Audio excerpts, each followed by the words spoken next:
Kani kedai ke Batisi TV, bat pidang pet ya ke kubur baman kasni, belawan rasa pi tak ke rupa, ringkat bat ke Orange Nissan, lom sokpo near Fire Brigade Shillong.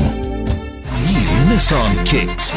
Bookings open now. Banwan ra ya ke khot ke subah kisnong kitau ha ke jelahi burak away. Ka sarkar ha kani ke jelang jo ki kanhon menteri, kalahi kren ru halor ke jing putri kamno ya ke Solid Waste Management Policy, kabala terwa na katnat ke bakmi ya ki kampan rai sor ha ke jela. Halor kani na kalyang ka kanhon menteri ha kani kasngi kala menjor ban putri kamno ya kani ke policy.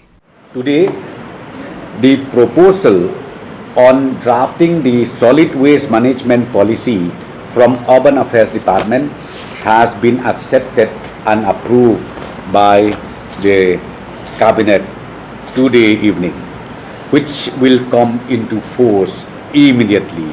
And this policy is known as Solid Waste Management Policy.